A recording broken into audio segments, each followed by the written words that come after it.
and welcome to my YouTube channel. I'm Caroline Strawson, a multi-award-winning trauma-informed coach and the narcissistic abuse recovery therapist. Please hit like and subscribe to my YouTube channel so that you don't miss any of my videos that I put out regularly to help educate, inspire you in your journey to heal after the trauma of narcissistic abuse. I use a unique integration of therapies to really get to the root cause of the narcissistic abuse that you are feeling, right at the core of your very soul. So I use therapies such as EMDR, brain spotting, rapid transformational therapy, positive psychology, and parts therapy to really help you understand why you even ended up maybe in a relationship with a narcissist, what it's like to have a narcissistic parent.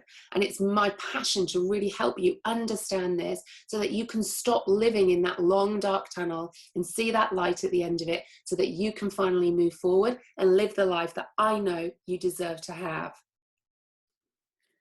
So this is a really, really interesting topic to me about the family dynamics of narcissistic abuse and the different roles that occur within a family.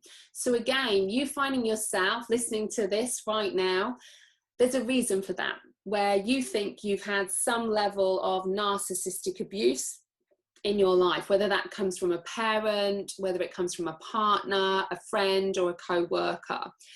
And again, one of the big things that I like to teach and educate all of you guys on is really, how does this all happen? You know, because you didn't just wake up one day and suddenly think, hey, I've been suffering with narcissistic abuse. There are always patterns and reasons. And the starting point for all of this is back in our childhood. And again, for someone like me, when I realized all of that, I almost felt a little bit, I don't know, like I was being mean or horrible and disrespectful to my parents because I'd always thought I had a great childhood. And again, I did have a great childhood, but there were still dynamics of my parents' behaviors that led me to become who I was because they programmed me. They were the ones as I was growing up, like the back of my head opening, and they were programming me, giving me the blueprint for who I was to become as an adult woman. So when I look at my parents, I mean, my mum's sadly no longer here anymore, and I love them both, but I can see where their flaws are. But I can now see why their flaws were there and to their capabilities, because I can look back at their childhoods and I can have that level of understanding. But of course, as that child in all of this, it can be really, really difficult. So today what I want to talk about is really the scapegoat within the family when you have a narcissistic parent. So I get lots and lots of messages, in particular about narcissistic mothers, I have to say, but this can be both counts. But it can be particularly dangerous from a narcissistic mother perspective because they're normally in a household, you know, the mother, the maternal figure.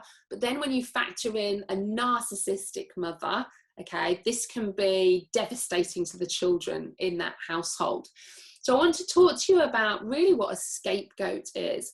So scapegoating is really about a narcissistic parent using this child, and this is where it really gets so sad, because the narcissistic parent needs that scapegoat to fill a need in themselves. So we know the drug of choice for a narcissist is what we call narcissistic supply. So that narcissist needs to get that from wherever. And remember, narcissists aren't born a narcissist. As yet, we know there is no genetic link with the research at the moment. So narcissists are formed in childhood. So if you're listening to this and you know you've got a narcissistic parent, they weren't born like that. And I'd hazard a guess, if you start to look back at their own childhood, you will start to see patterns of neglect or abuse or lack of emotion. Maybe they were the golden child. Maybe they were a scapegoat within a family dynamic. Maybe they got sibling rivalry and played off against each other. Now, if you're within a family and you become the scapegoat because maybe you have a narcissistic parent or a narcissistic mother, you almost become solely responsible really for giving the supply to that narcissistic parent. And that can mean a lot of pressure on you, that you need to perform and behave in a certain way. So for instance, if you get up one morning and you go to school and you're running late for whatever reason, your narcissistic mother, it's like the end of the world, and you know, you've caused then all of this pain and backlog, you're going to be late, you know, your mum's going to be late for this and that because of you, and they are projecting all of that onto you. That narcissistic parent basically needs somebody else to blame for everything, somebody else to project their pain, their hurt onto. And as a child, taking that on board will have devastating effects on you as that adult. And very often what we find with this is, again, we can go in one of two directions. One, that scapegoat can become a narcissist themselves, or they can become a codependent. Because you imagine, as that scapegoat, if you're trying to do everything that you can to appease your narcissistic parent and nothing seems to be working, then that child isn't going to think, oh, well, you know what, they're behaving like this, not because I'm not good enough, but because they had this really, really bad childhood and they're a narcissist. You know, no child knows that. They're not going to say that. What that child will start to think is, my mother or father is behaving like this towards me. It must be me. It must be because of me. It must be something that I am doing. Now, of course, we know that it's absolutely not because of you. It's because of no reflection of you. But you don't know that as a child. So again, you will start to take on board all of this, and all of those beliefs will start to be wired in about who you think you are. Because again, it's in our childhood between those ages of 2 and 7, when we're in that theta brainwave state, that we are really, really looking around at our environment, creating beliefs about who we are in this world, which we then carry on into teenage years and into adulthood as well. So being that scapegoat within a narcissistic family is such deep, deep pain for that child. So they will either try and be this golden child, and they will then get all of this praise from the narcissistic parents. Let me give you kind of 2 examples of this. So as a child, you might, and again, you might relate to this as a scapegoat if you maybe think of your ex-partner or a friend now, knowing what their childhood was like. So you might have, and I'm going to use sport as an example. So you might have somebody that is amazing at sport. So that child almost becomes the scapegoat for that narcissistic parent, because that narcissistic parent will then relive or live out that level of success through that child. And they will become this golden child, this scapegoat then, because telling all their friends, telling all their other family members about their amazing child who's great at sport and does all of this stuff, or academics or whatever it is, feeds that narcissistic supply for that narcissistic parent. So that narcissistic parent piling all of that attention onto that child and scapegoating them in this scenario can go on and create another narcissist, because their level of expectation then of everybody else's adoration. It's, you know, somebody showering all of this attention, and they become used to that, conditioned to that. And that's what they go out, and that's what they want. And that can form narcissistic personality disorder from being scapegoated by that narcissistic parent. Now, the other end of the spectrum for that could be that narcissistic parent then almost bullies, abuses that child, and whatever that child does isn't right, because that parent needs the supply, and it needs to have that feeling of grandiosity, and that can even come from feeling like that with their child. So that child could be trying to do the best that they can, but the deep wounds of that narcissistic parent are so deep that the projection continually comes out onto that child. Nothing that child does ever seems good enough.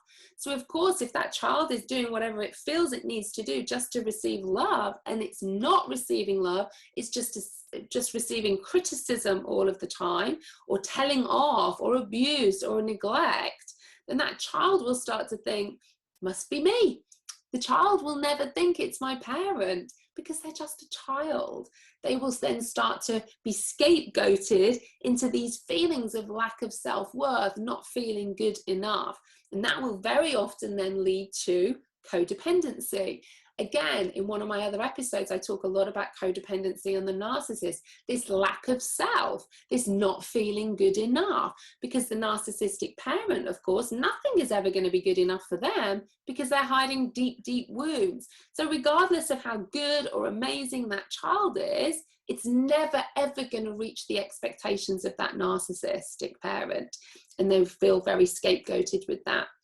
So just think about where you are right now. So does this relate to maybe a friend you have had? You know, if you've got a friend maybe that's really reliving or living out their own childhood or sport or academia through their children, that's a bit of a red flag. Now, again, with a friend, there's not much you can do about that, but just, again, start to have that awareness. Maybe when you think about your partner or ex-partner, you can start to see, if you think that they are a narcissist, think about their childhood. You know, were they the golden child? Were they neglected? Because remember, the core of a narcissist is also a codependent, but they have such strong senses of false self, standing in front, protecting that inner wound. You'll never get past it. That's who they are. And they're projecting out all the time, you know, because they are protecting that wound. And to protect the wound, they need to project out that hurt onto you, that lack of self that they also have onto other people. So again, at the core of a narcissist, you have this codependency too, but they obviously have these strong protector parts that you're never ever going to get past. So when you think maybe of your partner or ex-partner, just think about what their childhood was like. Were they the golden child? Were they neglected? Was there a lack of emotion? Was there abuse present there? Did they get beaten? All of these things can go towards obviously creating the narcissist, because having parents like that will really bring about those feelings of lack of worth. Or if they're a golden child, they expect other people to treat them a certain way. And they're conditioned that that's the only way to receive love. So if you have a narcissistic mother who is showering love on a child because they're good at sport or academia and they're reliving that through the child, that child is conditioned that that must be what love is. So that's why they then go out and seek that off other people. So if somebody isn't showing them and showering them in love like their narcissistic mother, then that must mean they don't love them. And that brings up the pain of their wound. And that's why they then react the way that they do. This is why I will get messages from people saying, you know, well, my ex seems so happy now, they're in another relationship. And they might well be happy. And that might be 1 year, 5 years, 10 years, however long it is. But it's only happy as long as their partner is giving them the supply. So they might give them the supply for the rest of their life, but they'll lose who they are. They won't be the person that they should be, because everything is about giving them supply. And you will know, if you come out of a relationship, what that feels like. And it's draining and exhausting, and you're questioning yourself. Now, they may well stay in that relationship forevermore. It might take a year or 2 years or 5 years, because the narcissist doesn't change. You know, we know at the moment there is no research, whatever anyone may tell you, there is actually no research to suggest that we can cure narcissistic personality disorder. You know, there are people out there who have been diagnosed or are on medication, but the relationships that they will have, they just can't have these long-lasting relationships. The wounds are too deep. It is a personality disorder. And, you know, whatever anybody says to you, whether they say, you know, they know someone who's, you know, partner was a narcissist and they seem okay now. No, they're only okay now because they're getting the supply, or they're acting like they're going into therapy because they want to get supply. There is no scientific data out there to say that we can cure narcissistic personality disorder, sadly. And it is sad, because I would love to be able to do that. But by nature of it, with their strong protector parts, that's not going to happen. So it's really looking at the dynamics within a family. Now, you might be thinking here, well, hold on a second. If I know I'm a codependent, because that's why I ended up in that relationship, and I know my ex is a narcissist, what hope have our children got? There is so much you can do. I'm such a big believer that when you heal yourself, you heal the next generation. So just because your children have a parent that is a narcissist does not mean that your children will be a codependent or a narcissist. You can break the cycle. You can heal. And the reason I know that is because that's exactly what I did. I healed my codependency and my deep inner wounds, and my 2 children are the most happy, well-balanced people you will know. And the great thing about them is they both know. They don't just know their sense of self-worth, they feel it. They know they're good enough. You know, they know more at their ages now than I knew in my mid-30s. And you can do that. As you heal yourself, you heal your children. And regardless of whether they have a parent who is a narcissist, there is so much that you can do, a huge amount that you can do to ensure that they grow up to be happy, healthy, wonderful individuals as well. So I hope you found that interesting, just thinking about those dynamics. So from that scapegoat perspective, it can go one of 2 ways. They can be a narcissist or they could be a codependent. Again, we don't know why they go that certain direction as well. But just think about the relationships of dynamics in childhood. You know, these things are formed in childhood, and they are these patterns of behavior as we grow up and become this adult. Which ones can you relate to? Can you see that maybe in a friend, or maybe in a partner or an ex-partner? Can you see that maybe in your family dynamics now, maybe with your partner?